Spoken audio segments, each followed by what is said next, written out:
તરંગ શું છે એ સમજી ગયા છીએ અને સંપાતપણાનો સિદ્ધાંત પણ આપણે 11મા ધોરણના તરંગોના પ્રકરણમાં સમજી ગયા છીએ. સંપાતપણાનો સિદ્ધાંતનો અર્થ એવો થયો કે એક તરંગ આવે છે ને, આ એક માધ્યમ છે, એ માધ્યમ એક બિંદુ છે, એ બિંદુ એક તરંગની અસર હેઠળ આવે છે ત્યારે એનું થોડુંક સ્થાનાંતર થાય છે. આપણે વિચારી લઈએ કે એક આ બિંદુ છે, એ બિંદુનું એક તરંગની અસર હેઠળ 5 સેન્ટીમીટર સ્થાનાંતર થયું. મતલબ આ તરફથી એક તરંગ આવે છે, એનો કંપ વિસ્તાર 5 સેન્ટીમીટર છે. આ તરફથી એક તરંગ આવે છે, એનો કંપ વિસ્તાર 6 સેન્ટીમીટર છે. અને જો આ બિંદુ આગળ બંને તરંગો એક સાથે આપાત થાય તો એ બિંદુનું સ્થાનાંતર બંને તરંગોના કંપ વિસ્તારના સદિશ સરવાળા જેટલું થાય. તો આ ઘટનાને સંપાત પ્રિન્સિપલ ઓફ સુપરપોઝિશન સિસ્ટમ સંપાતપણાનો સિદ્ધાંત કહે છે. આપણે ભણી ગયા છીએ એ પ્રમાણે આપણે સમજીએ કે ધારો કે આ એક તરંગ છે, આ માધ્યમનો કણ છે, આ કણ એ છે, આ બાજુથી આવતું તરંગ છે, એ તરંગ આટલું જ છે, એનો કંપ વિસ્તાર હમણાં કહ્યું પ્રમાણે ધારો કે 5 સેન્ટીમીટર છે, એ આ દિશામાં આવે છે, બીજું તરંગ આ દિશામાંથી આવે છે, ધારો કે એનો કંપ વિસ્તાર 6 સેન્ટીમીટર છે. ઓકે, એક જ ક્ષણે આ કણ આ બંને તરંગોની અસર હેઠળ આવે છે. જો આવું થશે તો એ કણનું પરિણામી સ્થાનાંતર આ બંને તરંગોના કંપ વિસ્તારના સદિશ સરવાળા બરાબર હોય. એટલે અહીંયા 6 + 5 એટલે કેટલું થશે? 11 સેન્ટીમીટર. ઓકે, તો મતલબ અહીંયા કંપ વિસ્તાર વધ્યો આપણો. સિમિલરલી આને ઉલટું પણ કહી શકાય, કારણ કે આ તો શૃંગ છે, આપણે શૃંગ અને ગત વિશે તો સમજીએ છીએ. મહત્તમ સ્થાનાંતર જે બિંદુનું થયું હોય એ બિંદુએ રચાતા ભાતને શૃંગ કહે છે. પછી ધારો કે આ પ્રમાણે પણ હોઈ શકે કે આ જ કણ આપણો એ છે, આ એ કણ પાસે આવતું આ તરફથી ગર્ત આવે છે, આ છે એ 6 સેન્ટીમીટર, ને આ તરફથી એ જ આપણું શૃંગ આવે છે, આ 5 સેન્ટીમીટર. એક જ ક્ષણે આ આમ વધે છે આગળ અને આ આમ વધે છે, તો આ કણ આ બંનેની અસર હેઠળ આવશે. તો આ કણનું સ્થાનાંતર સદિશ સરવાળો કેટલો થશે? હા, 1 સેન્ટીમીટર. એ પણ કેવું? ગર્ત સ્વરૂપે થશે. તો એનું સ્થાનાંતર અહીંયા સદિશ સરવાળા બરાબર મળે. આ બાબત આપણે સમજી ગયા છીએ, એટલે આ તમને ખ્યાલ આવી જાય.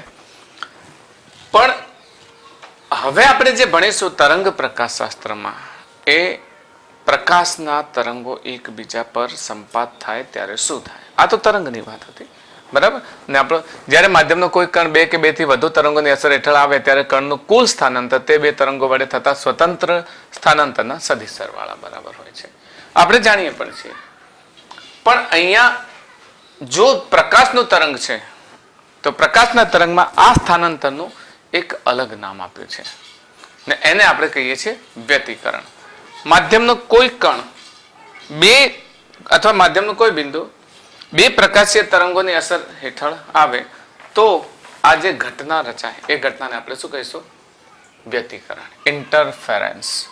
ઓકે, તો યાદ રહેશે, માધ્યમના કોઈ ચોક્કસ બિંદુ આગળ 2 કે 2 થી વધુ તરંગોના સંપાતીકરણને પરિણામે એક એવી ભૌમિતિક અસર ઉપજે છે કે એ ભૌમિતિક અસરને વ્યતિકરણ કહીશું. તો પહેલા વ્યતિકરણની વ્યાખ્યા સમજી લઈએ.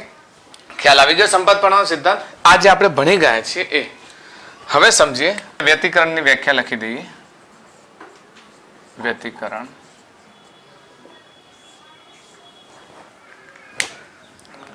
માધ્યમના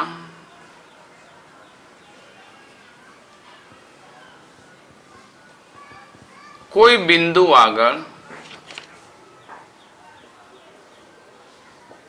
2 કે તેથી વધુ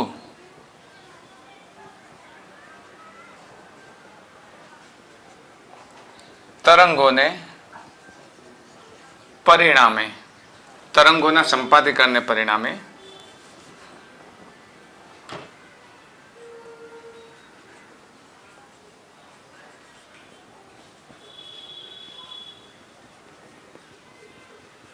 પરિણામે ઉપજતી ભૌતિક અસરને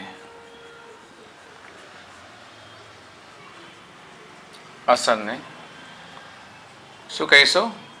વ્યતિકરણ કહે છે. ઓકે, હવે વ્યતિકરણના પણ બે પ્રકાર છે, સહાયક વ્યતિકરણ અને વિનાશક વ્યતિકરણ. આપણે વન બાય વન બંનેને જોઈ લઈએ. સહાયક વ્યતિકરણ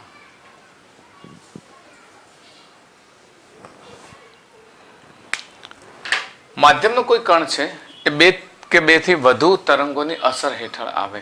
મતલબ કે આપણે અહીંયા એક તરંગ દોરી દઈએ, એક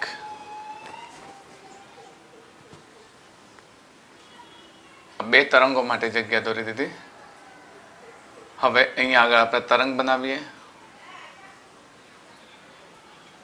આ તરંગ છે અને બીજો તરંગ પણ બનાવી દઈએ.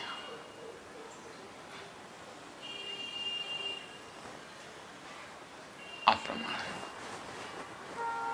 આપણે જાણીએ છીએ કે આ તરંગ છે અને તરંગમાં આ એક એવું બિંદુ છે, આ બંને કોમન પોઈન્ટ છે કે જ્યાં આગળ આ તરંગ આપાત થાય. આ તરંગનો આવર્તકાળ A1 છે, કંપ વિસ્તાર, અને આનો એમ્પ્લિટ્યુડ કંપ વિસ્તાર A2 છે. તો આ બિંદુએ આ બંને તરંગો આપાત થાય તો બંને તરંગોના શું આપાત થાય? શૃંગ આપાત થાય. શૃંગ આપાત થાય છે આપણે. તો આ જે કંપ વિસ્તાર છે એ કંપ વિસ્તાર જો એક જ દિશામાં, કારણ કે આ એવી કળા તફાવત છે કે હંમેશા સમાન રીતે દરેક વખતે અહીંયા શૃંગ આવશે તો શૃંગ થશે ને ગર્ત આવશે તો ગર્ત થશે. તો આટલો વિસ્તાર આપાત થયો ત્યારે એનું સ્થાનાંતર આટલું મળે છે. પછી આટલો વિસ્તાર આપાત થાય ત્યારે એનું સ્થાનાંતર કેટલું મળે છે? આટલું મળે છે. એમ આપણને સ્થાનાંતર કેવું મળે છે? બમણું મળે છે. તો આ સ્થાનાંતરનો કંપ વિસ્તાર જો એ રિઝલ્ટન્ટ હોય તો એ રિઝલ્ટન્ટ કેટલું થશે? હા, A1 પ્લસ A2 બંને કંપ વિસ્તારોનો શું થશે? સરવાળો. ઓકે, કહેવાનો મતલબ જો તરંગના શૃંગ પર શૃંગ અને ગર્ત પર ગર્ત આપાત થાય તો પરિણામી કણોનું સ્થાનાંતર એ બંને કંપ વિસ્તારોના સરવાળા બરાબર હોય. અને ઓફકોર્સ સદિશ સરવાળા બરાબર હોય. શું હોય? સદિશ સરવાળા બરાબર હોય. તો આ ઘટનાને આપણે શું કહીએ છીએ? સહાયક વ્યતિકરણ કહીએ છીએ. સહાયક વ્યતિકરણમાં શું થશે? કંપ વિસ્તાર બંનેનો વધશે. કંપ વિસ્તાર બંનેનો શું થશે? સરવાળો થશે, એડ થશે. આપણે આગળ ભણી ગયા છે કે પ્રકાશની તીવ્રતા એ એના આવર્તકાળના વર્ગના સમપ્રમાણમાં છે. આ વાત યાદ રાખજો.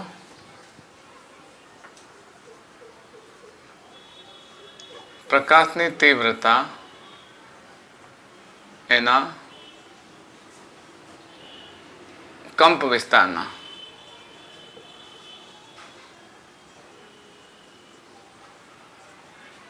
વર્ગના સમપ્રમાણમાં છે.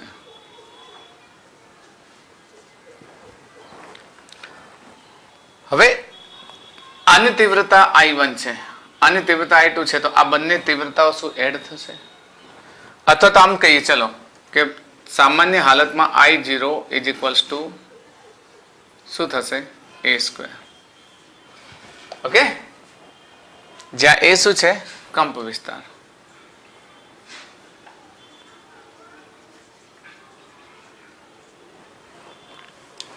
અહીં A1 બરાબર A2 બરાબર A લઈ એવું માની લઈએ કે આપણી પાસે જે બંનેનો કંપ વિસ્તાર છે કેવો છે? સમાન છે. તો એ રિઝલ્ટન્ટ આપણને કેટલો મળશે? પછી તો આપણે નોર્મલ સરવાળો પણ કરી શકીએ. તો કેટલો મળે આપણને? 2A. તો એ વખતે આપણી તીવ્રતા I હોય તો I ઇઝ પ્રોપોર્શનલ ટુ શું થશે? 2A² થશે.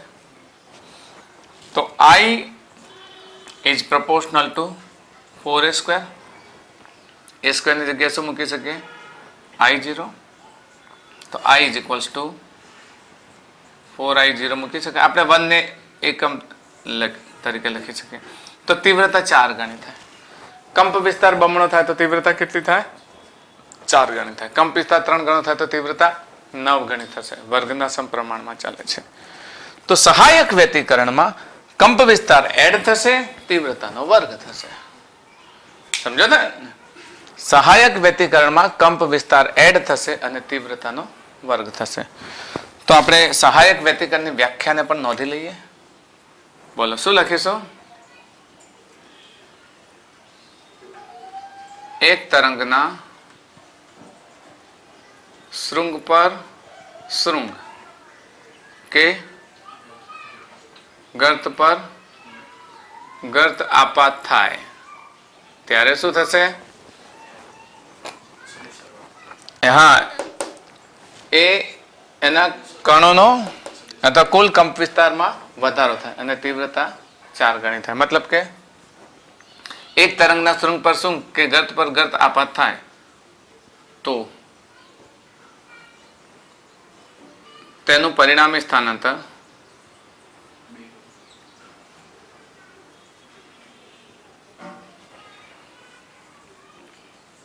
બંને કંપ વિસ્તારોના સદિશ સરવાળા બરાબર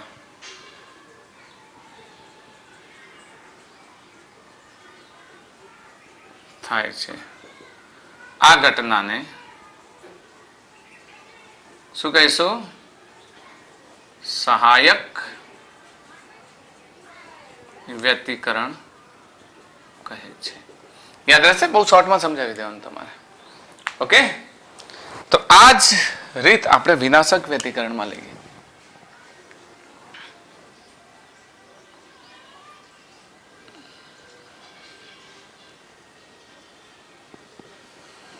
વિનાશક વ્યતિકરણમાં વાસ્તવમાં થાય છે શું જોશો. આ એક આપણે બે તરંગોના સંપાતીકરણની આ એક પોઈન્ટ છે જી બિંદુ. જે બિંદુએ આપાત થાય છે. S1 અને S2 એના સોર્સ છે. તો અહીંયાથી આવે ત્યારે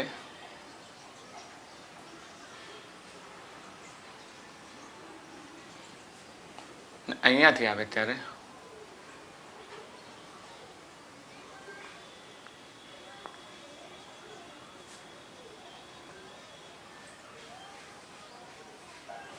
તો જો આ S2 આ G છે. તો આપણા G બિંદુએ આપણે એ તો જાણીએ છીએ this is A1 and this is A2. તો આ શૃંગ છે. આ શું છે? શૃંગ છે. આ શું છે? ગર્ત છે. તો આ શૃંગ અને ગર્તે એકબીજાને કેન્સલ કરી દીધું તો આપણને તીવ્રતા 0 મળી. બરાબર? હજુ શૃંગ અને ગર્ત એકબીજાને કેન્સલ કરી તો તીવ્રતા 0 મળી, 0 મળી, 0 મળી, 0 મળી. તો અહીં પરિણામી કંપ વિસ્તાર AR is equals to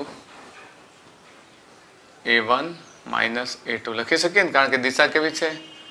વિરુદ્ધ દિશાઓ છે ને, તો બંને સદિશોનું શું થશે? બાદબાકી થશે. હવે અહીં I is proportional to A square છે.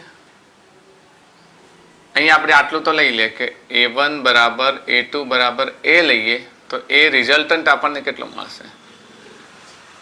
A minus A, that will be 0.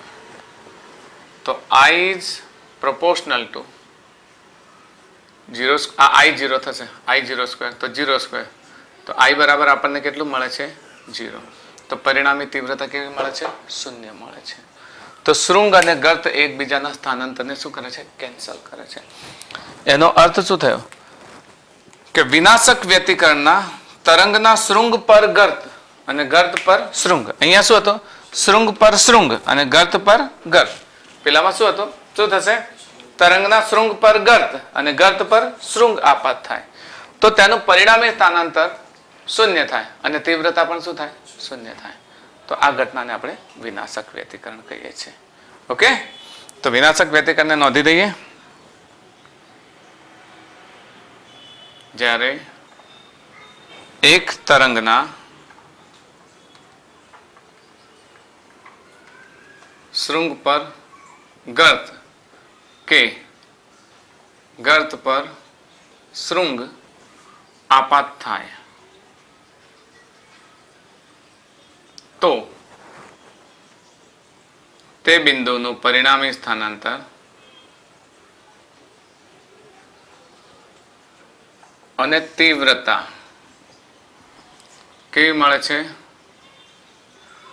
શૂન્ય મળે છે. આ ઘટનાને વિનાશક વ્યતિકરણ